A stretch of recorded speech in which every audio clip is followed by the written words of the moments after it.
位朋友们，大家好！今天我们的 DIY 视频呢，在讲一个这个滑雪的一个设备，这是 Classic Cross Country Ski 的 BC 板。那么我在最近的一次长途的这个旅行当中呢，发现了这个 BC 板呢，我现在使用的这个 binding 呢是 SNS 板子呢，在长时间的使用的时候，在各种条件下呢，这个部分呢会结冰，就压不下去了，压不下去的鞋子就脱不下来，是非常的尴尬的一件事情。那么，所以我这一集的视频呢，就是要把这个 binding 呢换成这个 IFP 的 binding， 因为这个 IFP 的 binding 呢，它是用这个撬杠啊，看这么把它撬开。如果即使是结了冰以后呢，我也可以使用这个强力啊，把这个冰啊打破、打开。所以呢，这个 IFP 呢是我需要更换的。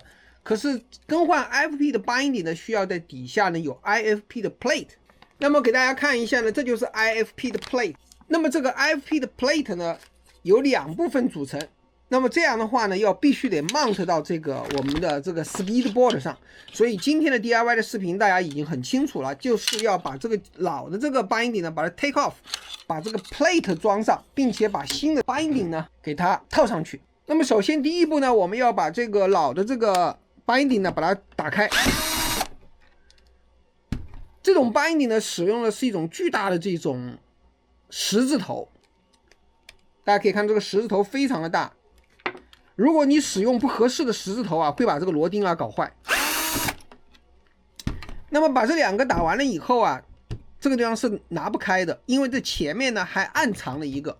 如果要把这个前面的暗藏的螺钉打开的话呢，必须得用这个小起子啊。大家可以看，在这儿呢，把这个往前搬。那么往前推了以后呢，这个东西啊，看有一个钩子。就把它给撬出来了。可以看到这个钩子呢是挂在这个前面，大家看见没有？这个细节挂在这个前面套上去的。那么这样的话呢，就把这个前面的这个盖子啊打开了。打开了盖子之后呢，就露出来了里面深藏的另外一颗螺丝。好了，我们这个时候呢，把另外一颗螺丝啊也卸下来了。这时候我们的这个就下来了。我们把它还原装好。下次呢，说不定还可以装到别的板子上。后面的这个 plate 呢，我们也要把它卸下来。这个呢就比较容易了。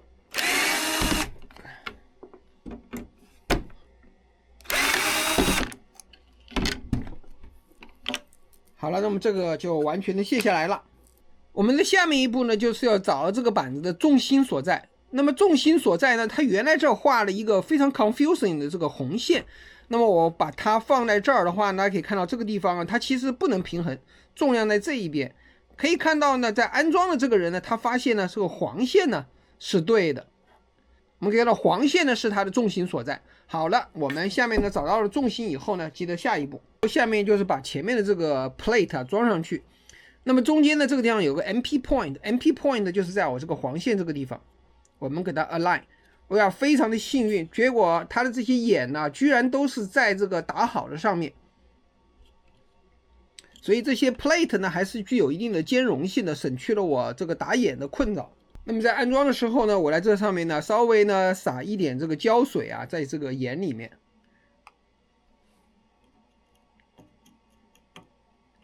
那么这个胶水呢就是木工胶。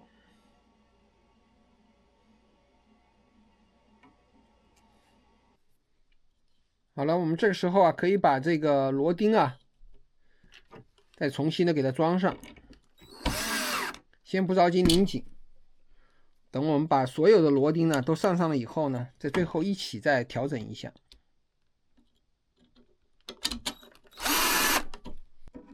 好了，这个时候呢，我可以统一调整一下。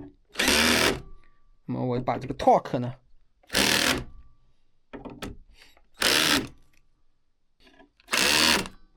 下面的工作呢，就是把后面的这个 plate 呢给它装上。我现在已经有一个眼了，在这儿。我这是一副已有的这个 IFP 的 plate， 我们可以看到它的这个距离呢，大概就是你的鞋子的长度，可以脚后跟呢可以搭上来。所以呢，这个眼呢，我们可以看到呢，仍然可以重复使用。那么这个位置就很好，唯一需要的呢，我就在这儿啊，还要再转一个新的眼。好的，我现在呢就把这个螺丝啊，先给它拧上。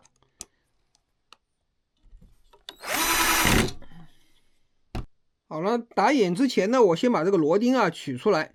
在这个钻头上面呢，大概呢标记这个深度，我们用这个银线呢可以看得见的标记的这个深度。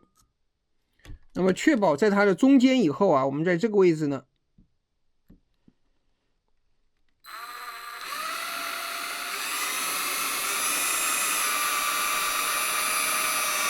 那么我们可以看见这两个导洞啊都打好了。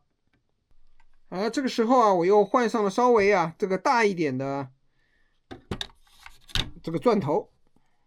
那么同样的方法呢，我在这儿呢也标记上，那么看得非常的清楚。那么大家在视频里肯定觉得这个方法看不清，但是实际上在我这里反光呢，我是看得非常的清楚这个这个标记。那么这个时候呢，我把这个地方啊轻轻的打下去。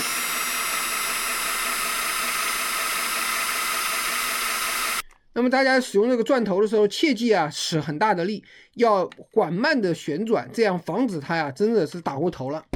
那么最后一步呢，我又换了一个更大一点的头。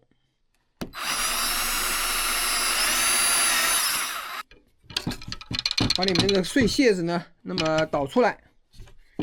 那么这个深度呢，基本上都不错了。好了，我们现在以同样的方法再撒上一点胶水啊。好了，我们把最后这个螺丝眼呢给它拧上。好了，一切装完了以后呢，最后我们就把这个 binding 呢从这个滑槽上呢，我们把它推进去。那么前面呢有一个凹槽，后面呢有一个凸槽，所以呢我们先从这个前面呢把它推进去。推进去了以后呢，因为这个地方就有个卡口了，开始了，看，哎，卡到这儿，卡到这儿呢，实际上我刚刚推快了一点了，我们把它退回来，因为这个地方呢凹槽还没有进去。我们这时候把这个凹槽啊放进去，大家可以看到这样一点点啊，就可以把它 slide in。这个时候呢，我们只要把它 slide in 呢到这个0的位置，基本上就可以了。我们推到位以后啊，在这个地方 IFP 这里有个卡扣2个点，我们把它，你看吧嗒一声响，那么好了，这个就卡死了。所以呢，这2个 binding 就给装完了。这样的话呢，把原来的这个 SNS 啊，就换成这个 IFP 的 binding。这样的话呢，以后出行啊，就再也不害怕它会被冰雪啊给它冻住了。好了，那么这就是今天的这个安装这个 IFP plate 和这个 IFP 这个 binding 的这么一个视频。那么顺带呢也提到了怎么去卸载这个 SNS。那么今天的视频啊就介绍到这儿，希望对大家呢有所帮助，谢谢大家的观看，拜拜。